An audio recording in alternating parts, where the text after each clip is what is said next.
Hi, everybody. Thank you so much for coming. I see a lot of names that I recognize from last time. So thank you so much for joining me again. And today we're going to talk about the Harlem Renaissance. So I really appreciate you guys are here. I know there's an important soccer match going on as well. So thanks for the preference. Thank you so much for coming. So here we are, guys. Let me share my screen.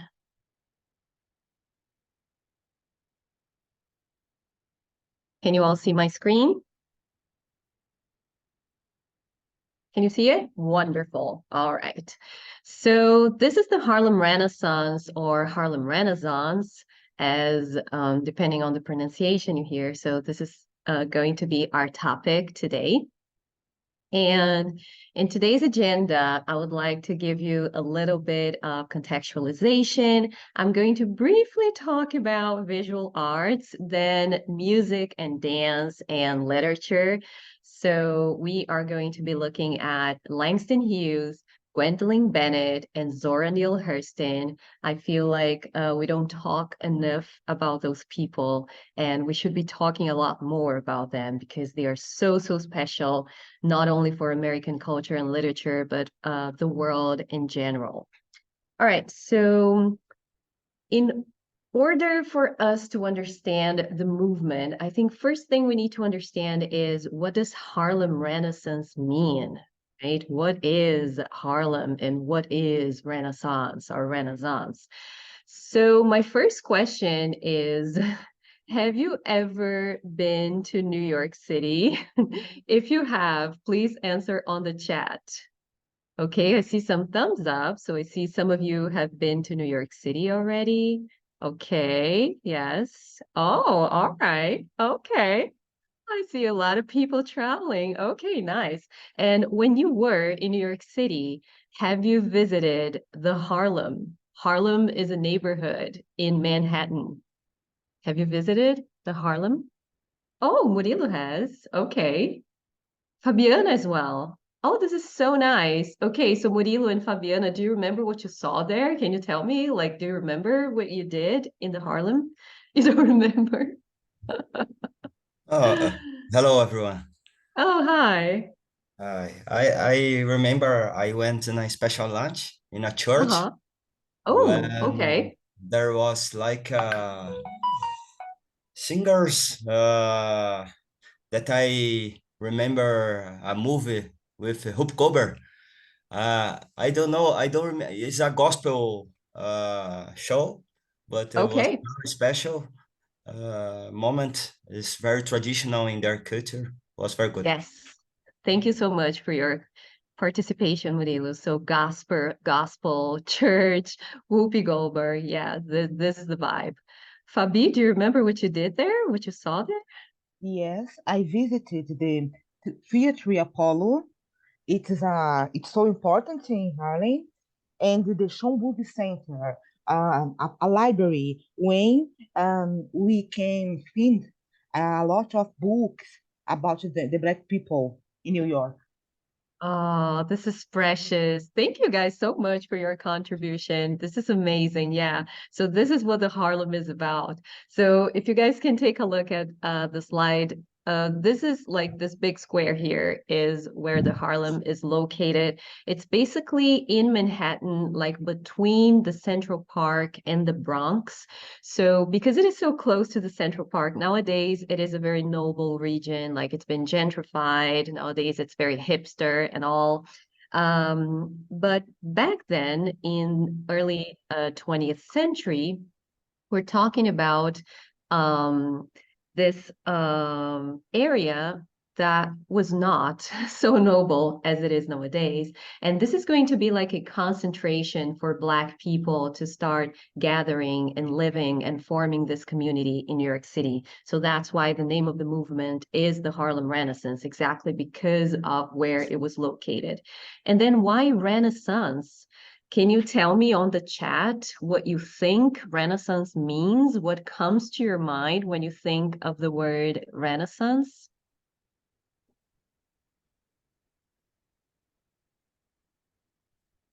Any guesses? Oh, sorry, guys.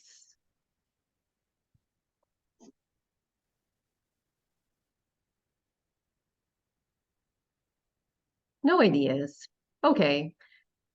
It comes from a French artistic and literary movement. Yeah. Thank you so much, Vanessa. I think it has a lot to do, I don't know. I don't know about you guys, but when I think of the word Renaissance, I remember, yes, exactly, the European shift that happened right after the Middle Ages. So in the 16th century, where artists and scientists and people were researching humanities and all, like man in the center of everything. So we have like Leonardo da Vinci and Galileo and Copernicus, right? But this is not, we're not talking about the 16th century today. Today, we're talking about the 20th century. So it is Renaissance in the sense of a revival or a renewed interest in something. So this is the renewed interest in what's going on in the Harlem. So that's why it is called the Harlem Renaissance. So before we tackle this, I just wanted to give you guys a disclaimer here, because the Harlem Renaissance is also known as the New Negro movement. So I am going to use the term Negro quite a few times today, because it is going to be part of the names of the works and the movements and in the poems. And I don't mean to be disrespectful, like whatsoever. I know that nowadays it is considered an offensive term, and me, like not being a Black person, I know that it may even seem, sorry about the noise, guys. It may even seem kind of arrogant that I'm talking about this movement that is inherently African American, but I come from a place of love. I don't mean to be offensive or disrespectful. So yeah, just so you know that it's all about love and praising this movement. And in bringing this movement to light, I hope that I can spread it even further so more people know about it and just be inspired by it. Yeah, that's it. That's my disclaimer. So yeah, let's try to understand why the Harlem Renaissance happened and why specifically in this neighborhood in New York City. And you'll see that the Harlem Renaissance is considered to have happened between the years 1919 and 1929. So 10 years seems like a short period of time for so much that happened. And you'll see the artists that participated in this movement were immensely prolific. There was such a huge amount of works of arts and essays being published and articles being written that it's kind of unbelievable that it all happened in 10 years. But what was happening? Well, first, we have to understand that from 1916 to 1920, there was this thing called the Great Migration. So like shortly after World War I and until the Great Depression, we have this movement of Black Americans moving from the South to the urban centers up north in search for better economic opportunities. But not only that, guys, also to escape domestic terrorism. So I'm not going to go into much detail here because I'm not a history teacher, but Henrique Carretero may talk about this later on when he's covering the 20th century. At that time, there was something called the Jim Crow laws, which were basically enforced segregation, racial segregation laws in the South. So those people who were living in the South, and they were basically those Black communities who were former enslaved people, they had no dignity, they had no rights, they had to endure physical violence, humiliation. There were like public lynchings going on, and white people were attending them as if they were like spectacles or something like that. So I think this idea that there's a migration because, oh, people said that in the South, a Black American would make like 75 cents a day, whereas in New York City, if you would work at construction, you would make $5 a day. But this is kind of like a diluted version of what was really happening, right? It was not only because of money and because of better work conditions, it was because they were suffering torture in the South. So I think the term, the Great Migration, it's kind of like a watered down term. It's more like what's happening nowadays with refugees. They're escaping war. They're running away from horrible conditions. So this is what was going on here. Okay. And those people, they are thinking about everything that's going on and what it feels to be a Black person in this white dominated country. And they're starting to become more politicized and more organized and have better ideas on how they could solve their problems, right? And at the same time, we have the appearance of jazz bars and also the prohibition. So what is the prohibition? This was a constitutional law that prohibited production, importation, transportation, and sale of alcoholic beverages. So it was this bill led by Protestants who were very concerned about alcohol consumption because they had many cases of alcoholism and domestic violence, which is super fair. But then the Republicans and the Democrats, they just took this up and said, okay, so let's prohibit everything that's related to alcohol. And you guys know that if you want something to disappear, you just forbid it, right? And it goes away. Except that it's not like this, right? If you make it forbidden, if you make it illegal, people want it even more. And especially if you're talking about alcohol, come on. So what they would do is basically they would hide the fact that they were drinking and selling alcohol. And in New York City, we have the beginning of what we call the speakeasies. Speakeasies were basically bars that were hidden. So you would see like a facade of any commercial establishment, like a deli or a barbershop. But then once you go in, there's like this secret door or a password, and somebody's going to take you to this hidden bar where you can enjoy jazz music and drink alcohol. And that was a way for them to like dodge fiscalization and all. So just to give you some numbers, guys. So the Great Migration is we're looking at around over 1.5 million Black Americans moving to the North, around 175,000 of them settling in the Harlem in early 20th century. And by 1925, there were 100,000 speakeasies in New York City. If you go to New York nowadays, you can still find a few speakeasies if you want to feel, what it was all about. Okay, what else? We have Harlem becoming the cultural center of African-American life because we have Black people coming from all different states in the US and getting together and sharing their ideas with this common heritage, but also with their individualities, right? We have the support of intellectuals, so white intellectuals, white journalists spreading those ideas and publishing jazz and blues and this new Negro movement as something very hip, very trendy. These people were questioning themselves. What does it mean to be Black in a white dominated world? And in 1924, there was something very important that happened. There was this dinner held at New York City's Civic Club, and there were around 100 publishers, magazine editors, artists, writers.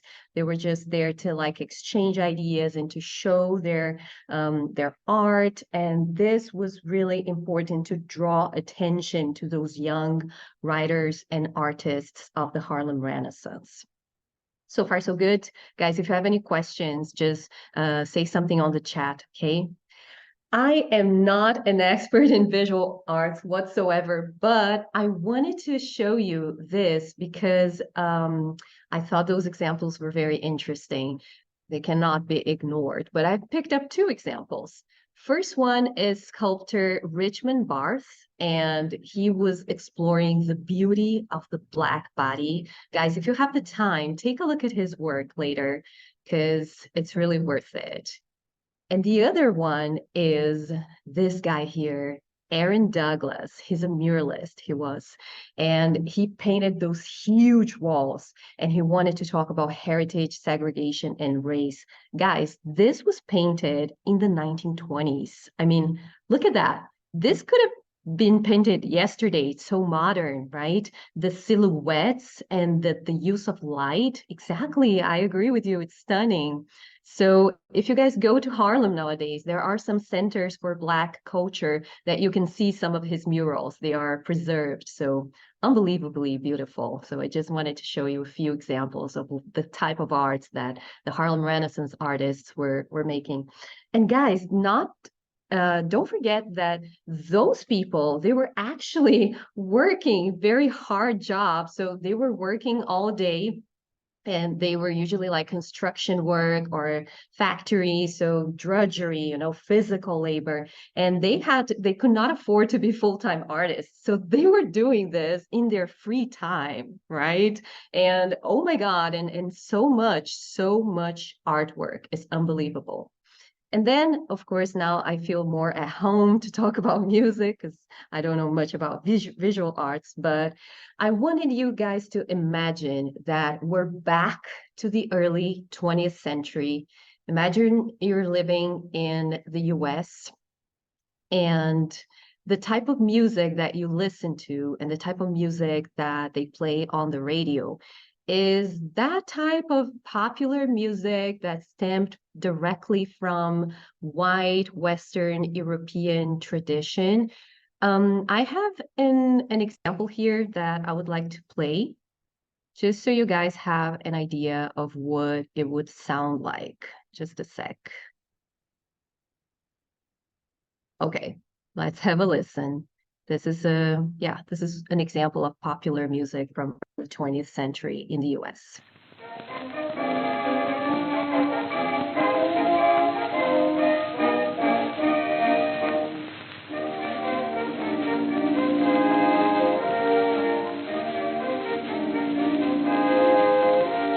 I know a certain girl who's feeling very sad, yearning for a wedding day. It's just because she loves a man she feels so bad now that he has gone away. All right, 30 seconds is enough for us to, just have an idea. So yeah, this rhythm, whatever is expected. There's not a lot of innovation. It's really, can you dance to it? I don't think it's very danceable, but okay, whatever. That's what they were listening to. African Americans, though, wow. So the Black tradition of making music is totally different from that. And what we see ever since those first enslaved Black people were brought to America is that they would not stop making music. One of the examples was what we call the work songs. So work songs were the songs that were sang in their in the plantations, like in early use of slave labor.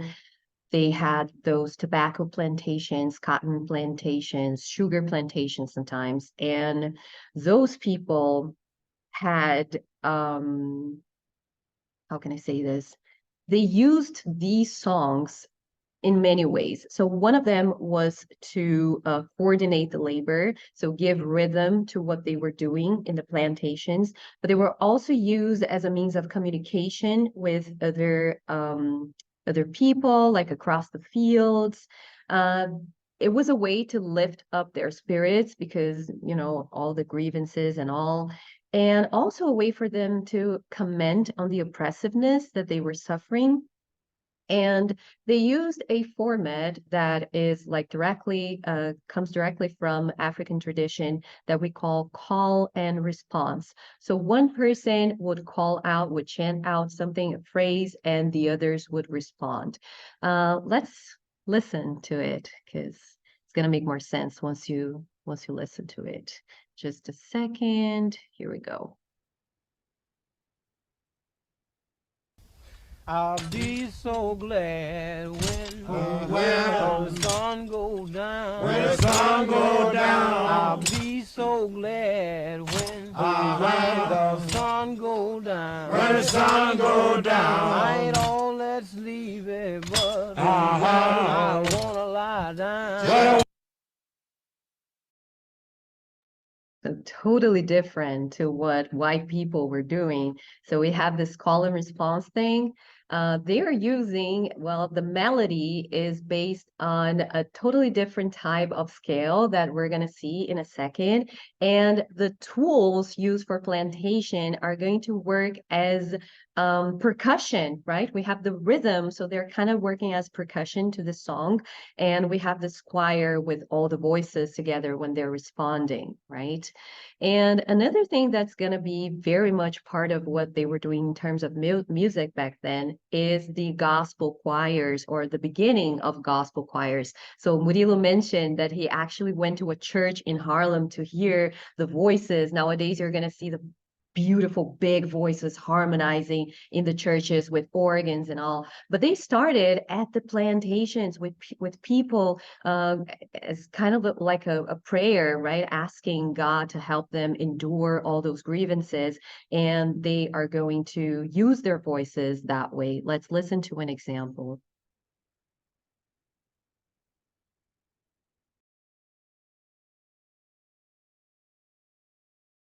Went down to the river Jordan, where John baptized 3. When I walked the devil in hell, says Johnny baptized me. I say, roll, Jordan, roll. Oh, now roll, Jordan, roll. My soul will rise ever, Lord, for the Jordan, roll. All right, so we have clapping hands, right? Also this percussion and the choir, the beginning of this, how do we merge those voices singing together? That's going to be completely different from the Western European tradition of choir and counterpoint and harmony and etc. And one of the things that were key to this new form of music was the use of this different scale that they were using that nowadays we call the blues scale. So I would like to show you some examples just for us to contrast them. So white European music was grounded in something that we call major and minor scale. This is an oversimplification, but I don't want to get too technical here. But let's listen to the major and the minor scale so you can listen to them and recognize that it is what they sound like, what we're used to listening, at least in this classical music tradition. So let's listen to the major scale.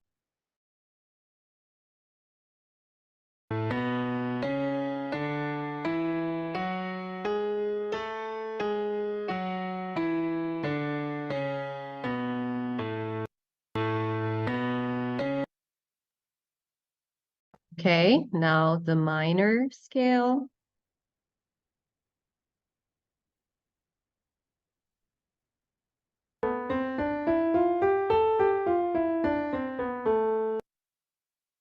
All right, so that's it. Predictable, right? We know all those songs, so we know what they sound like. The blues scale, however, let's listen to what it sounds like.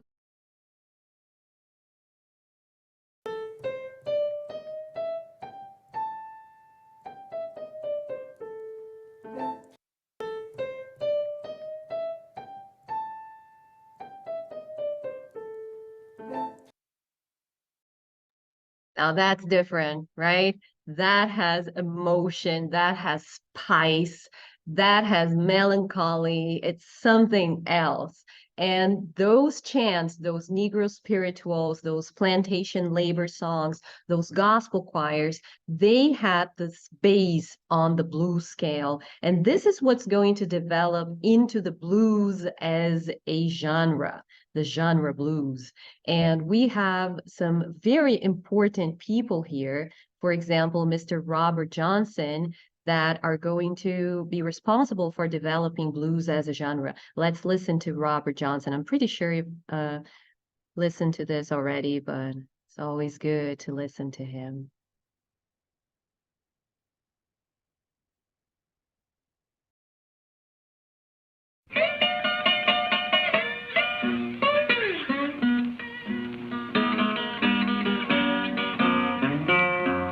I went to the crossroads, fell down on my knees.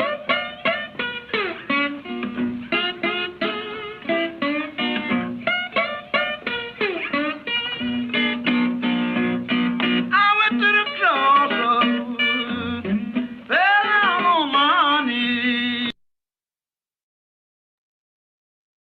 Oh, it's really hard that we don't have a lot of time to listen to the full tracks, but please, like, do me a favor, and after this talk, just go over to Spotify and find a blues playlist because it's really worth it. So you see, they're using this new type of scale that people here in the West didn't really have contact with, and they're using improvisation, which is inherently African as well. So those moments where a soloist has this opportunity to improvise and do something with their moment. And we also have the rhythm, right? So I told you that labor songs and the gospel choirs, they all required percussion. They didn't have their drums here in America, but they had their bodies, so body percussion and clapping hands. And the body is something very important to this. And we're going to see later on that there's been this research, and they got to the conclusion that the only tradition, the only civilization, if you will, that has a separation of music and dance as two distinct forms of arts are the Western European traditions. So for everybody else in the world, dance and music are not two separate things. They are one thing. They're too intertwined to be two different things. Only here in the West, we listen to music and don't dance, or we dance to the silence. That does not exist. So of course we need to move when we're singing and when we're playing music. And rhythm is going to be essential to these new forms of music that are arising. And one very interesting genre that was, being created in this turn of the century was actually because of piano players, Black piano players, developing something that we call the ragtime. So instead of following that rhythm, that, steady pulse beat of the white European music tradition, they were using this ragged rhythm. That's why it's called a ragtime, because it's syncopated. It is offbeat. So that's what's going to give you the swing. That's what's going to make it danceable. Let's listen to some ragtime. I'm pretty sure you know this one, but let's listen to it together.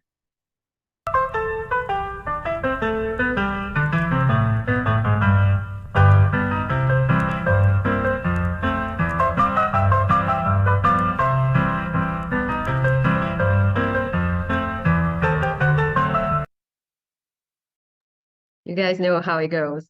Yeah, now you can dance to it, right? Now we can actually start dancing.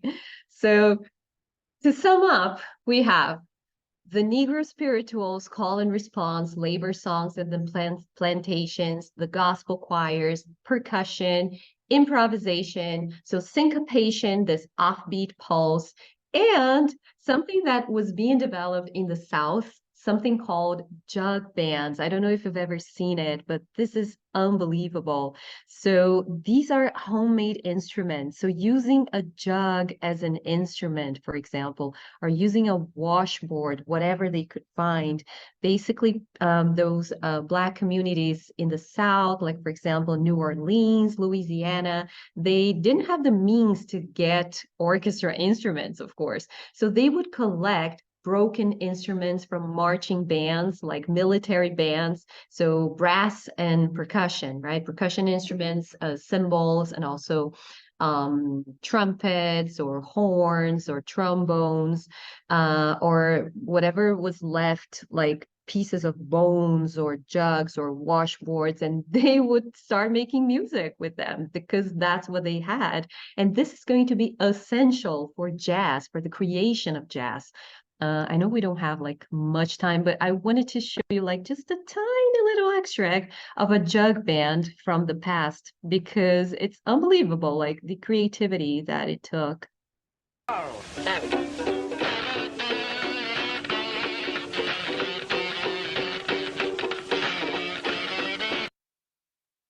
So like a washboard and a kazoo. I think if you go to New Orleans nowadays, you can still see like contemporary forms of jug bands.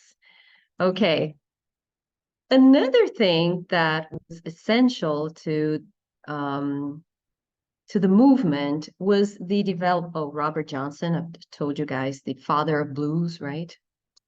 Was the what was happening in the dance halls. So we have a lot of new dance styles that came from the dance styles that actually came from Africa. So I found a very interesting video about the history of African American dance, and I wanted to show you just a little extract. Brought to the Americas stripped of a common spoken language, this dance was a way for enslaved Africans to remember where they're from. It may have looked something like this.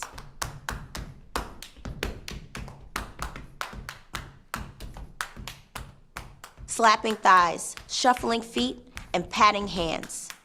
This was how they got around the slave owners' ban on drumming. Improvising complex rhythms, just like ancestors did with drums in Haiti or in the Yoruba communities of West Africa. It was about keeping cultural traditions alive and retaining a sense of inner freedom under captivity. It was the same subversive spirit that created this dance. The cakewalk, a dance that parodied the mannerisms of Southern high society, a way for the enslaved to throw shade at the masters. The crazy thing about this dance is that the cakewalk was performed for the masters, who never suspected they were being made fun of. Now you might recognize this one. 1920s, the Charleston. The Charleston was all about improvisation and musicality, making its way into Lindy Hop, swing dancing, and even the Kid and Play, originally called the Funky Charleston.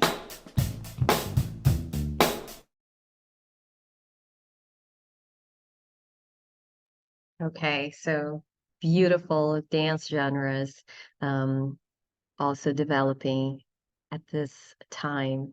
So we have those dance halls with the Charleston, the cakewalk, the black bottom, the Lindy Hop.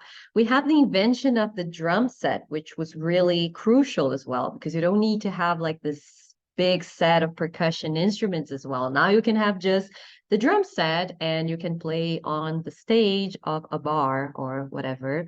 We have the popularization of the radio, so everybody's listening to jazz and blues, and women making music, which was also very important.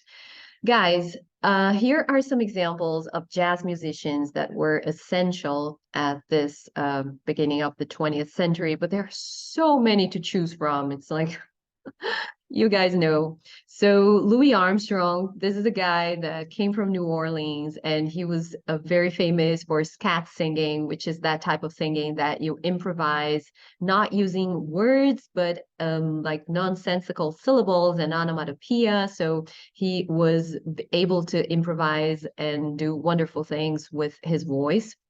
And he has this very unique voice timbre. And another person that's going to be important a little bit later on, like in the 1930s, is Duke Ellington, because he actually had an orchestra, a jazz orchestra, that was resident at the Cotton Club in the Harlem. But of course, so many other people who were developing jazz as this amazing genre. So what happens to blues? After Robert Johnson and all those people, they were like making blues. What happened? Do you guys know? It it was because of blues that we have another genre, another music genre that's pretty very appreciated by a lot of people. Does anybody want to guess on the chat? Which musical genre stemmed from blues? Is it rock? Yes, thank you very much. So blues turned into rock and roll, right? Blues is the grandfather of rock and roll. Jazz, however, wow, jazz continues to develop, people. It's unbelievable. So, of course, back then we had Miles Davis, John Coltrane, Ella Fitzgerald, but nowadays we have people making contemporary jazz, and it's unbelievably beautiful. We have Mr. Kamasi Washington, Ms. Esperanza Spalding, who's always in Brazil, Flying Lotus, Jacob Collier, and even Disney Pixar made a movie about jazz. So it's happening, it's still developing, and we should be listening to contemporary jazz because it's so amazing. So do me another favor, and after this talk, go to Spotify and find a good contemporary jazz playlist. All right, so now that we've talked about music, I want to talk about literature. So the first person I bring here is Mr. Langston Hughes. He was born in Joplin, Missouri, and he moved to New York City as a young man. He went to Columbia University and Lincoln University, and he was essential to the civil rights movement. The Weary Blues was his first of 19 books of poems, but he also published 12 novels, 8 nonfiction books, 12 plays, and 8 books for children. As I told you, all of those Harlem Renaissance artists are extremely prolific. And he has an interesting story because when he was a child, still at school, he went to this mostly white school. He was the only Black kid in his class, and the teacher wanted them to participate in a poetry contest, and everybody voted for Langston to be the poet of the class, like the representative. And later on, he says, well, everyone knows except us that all Negroes have rhythm, so they elected me class poet. I felt I couldn't let my white classmates down, and I've been writing poetry ever since. I think this is precious, like because he had rhythm, they thought he had rhythm just because he was Black, and it turned out to be true. He is one of the most amazing poets in American literature history. So he's going to explore, like he's depicting working class African Americans in his poetry. He wanted to tell the stories of his people in ways that reflected their actual culture. So he uses direct language. He doesn't want to be obscure or pretentious. And this is what's fun. He wants to recreate rhythms of jazz and blues in his poetry. And there's queer representativeness because Langston Hughes was gay, and he talked about that in his poetry as well. And he says, I'm not interested in doing tricks with rhymes. I am interested in reproducing the human soul if I can. And well, you're going to see, well, his poetry is something. And I think it's interesting that he did not want to start poetry by following the rules of versification of European traditions, for example. So he's not going to write Shakespearean sonnets. He'd rather write his poetry based on spirituals or nursery rhymes sometimes, African fables, jazz and blues. That's where he begins. And before we read, we have some poems today. I would like to just invite you to think of poetry a different way, because what I see, especially when I'm teaching literature to teenagers, I see a lot of people get a little put off by poetry, like, oh, this is too hard, especially poetry in English, like, I don't understand it, it's too confusing.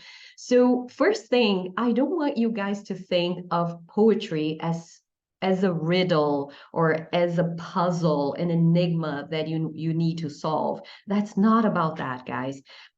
poetry, I think it's more about seeing a snapshot of a moment or a feeling or a landscape through the eyes of the author.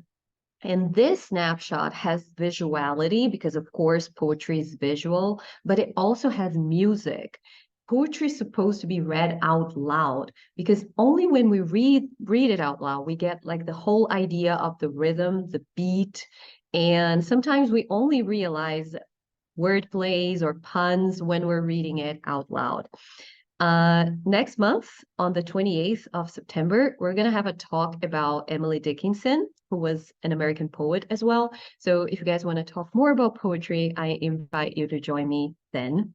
So let's take a look at the first poem of the day. It's called Harlem by Langston Hughes. I'm going to read it to you. What happens to a dream deferred? Does it dry up like a raisin in the sun, or fester like a sore and then run? Does it stink like rotten meat, or crust and sugar over like a syrupy sweet? Maybe it just sags like a heavy load, or does it explode? Because I thought some of you would need help with vocabulary, I just took the liberty of adding a little glossary here on the left. So let's just try to understand vocabulary first. So the poem starts with a question. What happens to a dream deferred? Guys, deferred means postponed, delayed, put off to a later date. So what happens when you just delay the realization of this dream or the pursuit of this dream? The first hypothesis is, does it dry up like a raisin in the sun? This is a raisin, it's like this dehydrated grape. So if you put a raisin out in the sun, it's probably going to be even drier, yes? The second hypothesis is, or fester like a sore and then run. So to fester is to generate pus. So some sort of infection that is generating pus and then the pus is coming out of your skin. Then another possibility, does it stink like rotten meat? So meat goes bad after a while and it smells bad. Or crust and sugar over like a syrupy sweet. So like when you have some type of candy with a sugar coating and after a while it dries and it becomes hard. So this crystallized idea. And then another hypothesis, maybe it just sags like a heavy load. So it sinks because of the weight of something heavy. And the last hypothesis, or does it explode? So I think it's very strong because at the same time, it is a short poem and the verses are short and the rhyme scheme is kind of simple as a nursery rhyme maybe, because he's using like those syllables such as sun and run, meat and sweet, load and explode to talk about a theme that is quite heavy. And he's using those words that have this negative connotation, like fester, like a sore, stink, explode, right? So yeah, and the way that it is visually organized, we have the question and then the next two stanzas trying to answer, and the last one in italics with this very strong question, or does it explode? It's very how can I say this? It's very explosive in a way, yeah.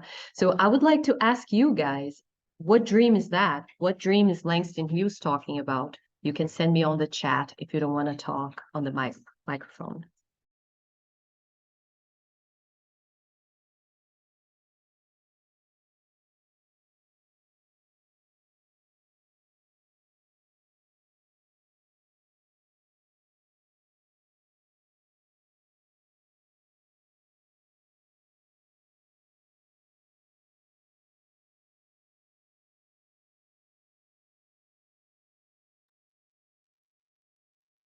Think about the context, like, and who Langston Hughes is talking to. So what dream is he talking about? The name of the poem is Harlem. Okay, better days for sure. Better days for whom?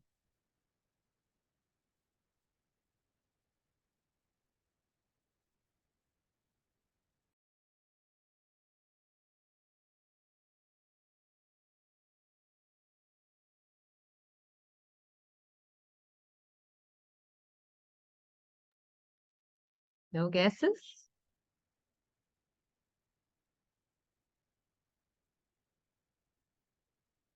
Oh, you're too shy. I can't believe it. Okay. Yes, the black people among the white ones. Exactly. That is it, right? This is the dream. Like, we need to demand our rights and better conditions. Otherwise, what are the consequences of putting this off? Can anybody tell me?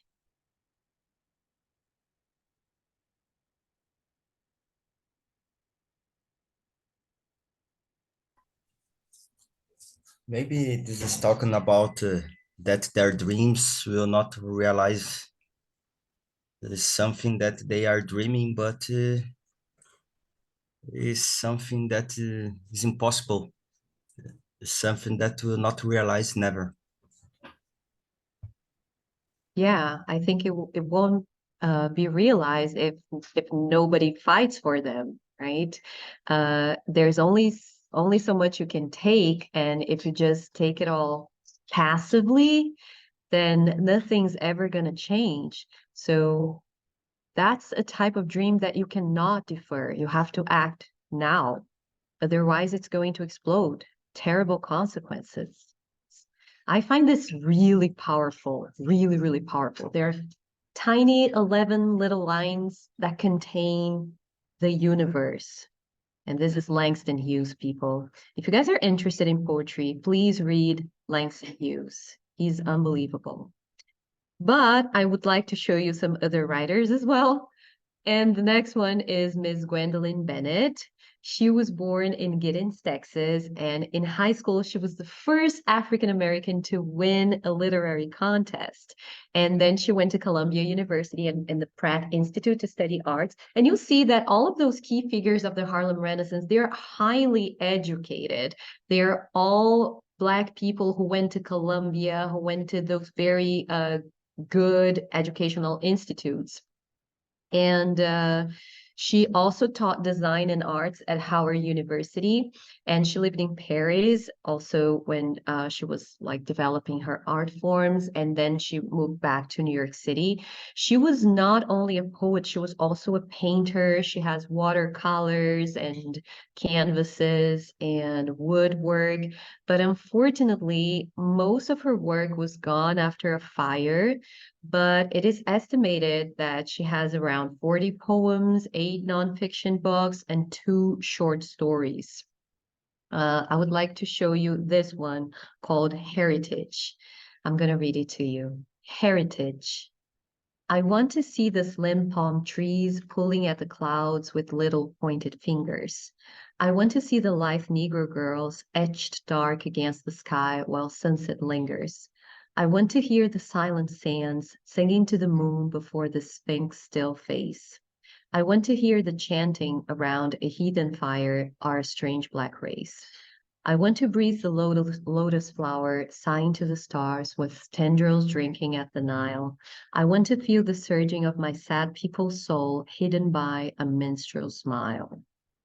So I just added a few pictures here to illustrate. This is a sphinx. This is a lotus flower, and these are tendrils.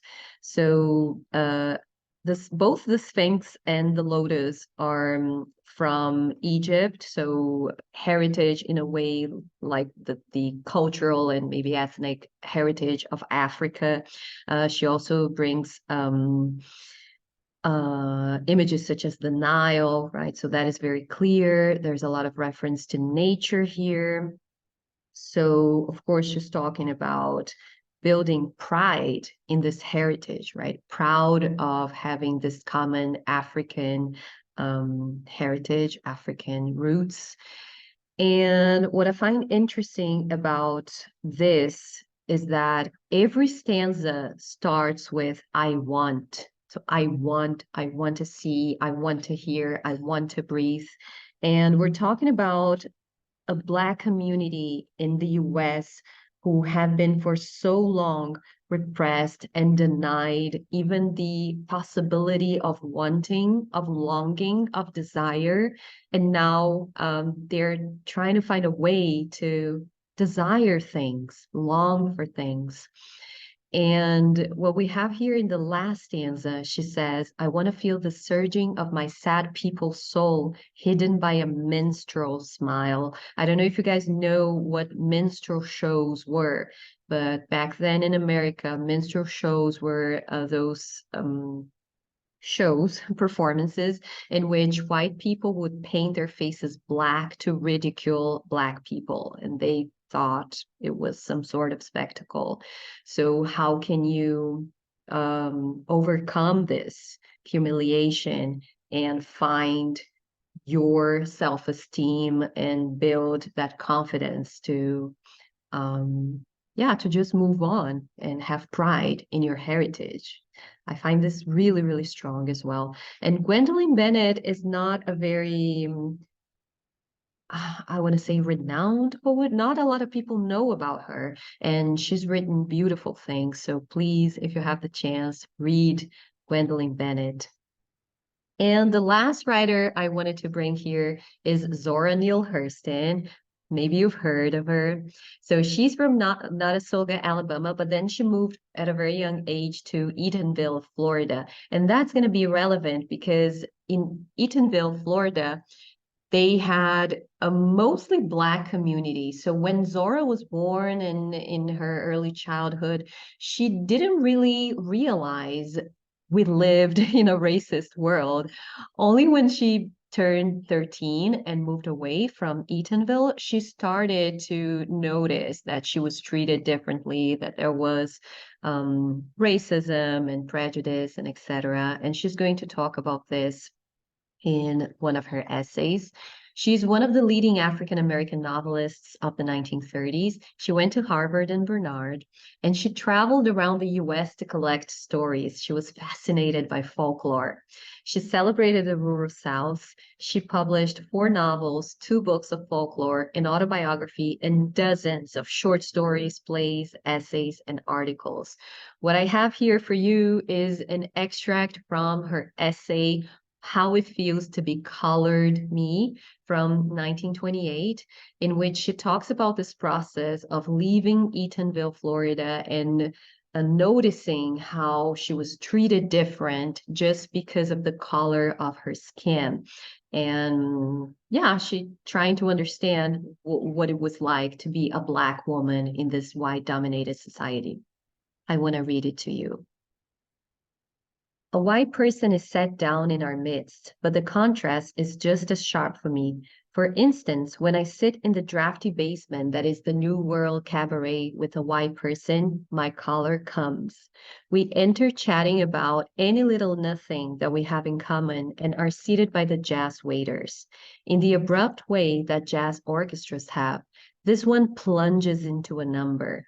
It loses no time in circumlocutions, but gets right down to business. It constricts the thorax and splits the heart with its tempo and narcotic harmonies.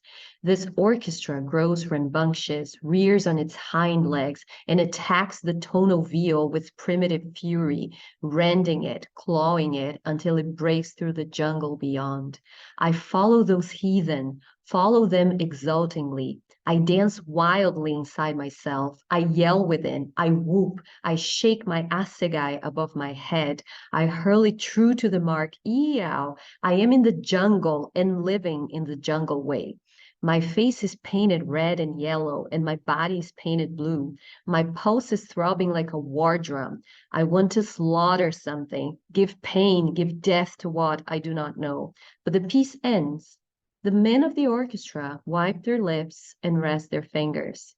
I creep back slowly to the veneer we call civilization with the last tone and find the white friend sitting motionless in his seat, smoking calmly. Good music they have here, he remarks, drumming the table with his fingertips. Music. The gray blobs of purple and red emotion have not touched him. He has only heard what I felt. He is far away, and I see him but dimly across the ocean and the continent that have fallen between us. He's so pale with his whiteness then, and I am so colored. So you can see that even though this is an essay her language is very poetic, and her use of symbols, for example, the colors, right? The name of the essay is How It Feels to Be Colored Me.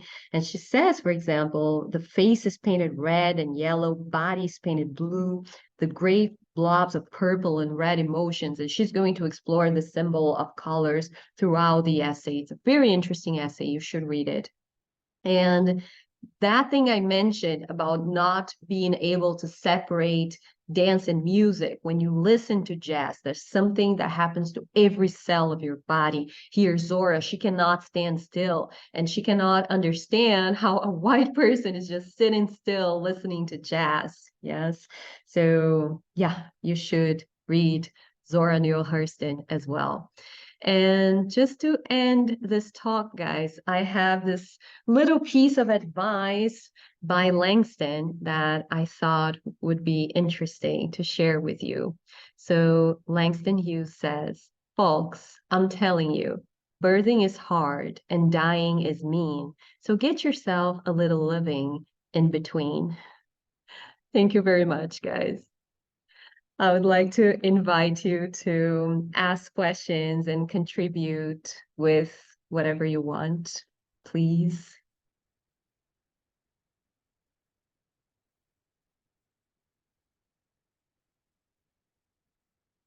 Maybe you guys can tell me if you have read any of the Harlem Renaissance works, or if you guys are into jazz and blues. If you guys want to go to Harlem now.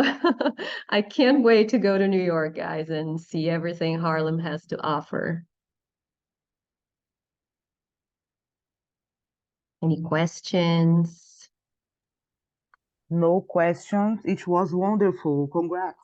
Oh, thank you, Fabi. It means a lot coming from you.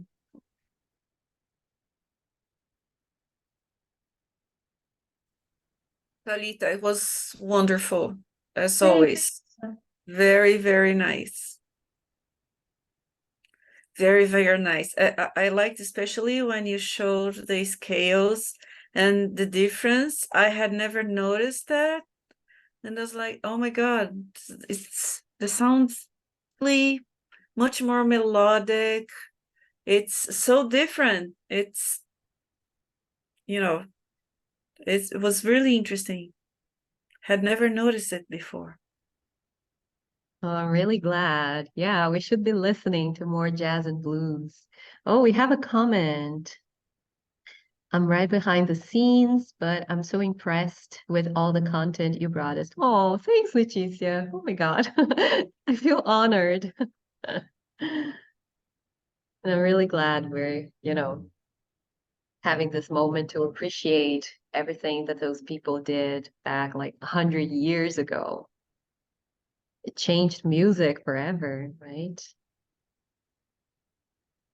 Talita, I just wanted to say thank you for sharing all these pieces of information with us, and that definitely deserves a part 2, a part 3, with many other things that might unfold from this first presentation.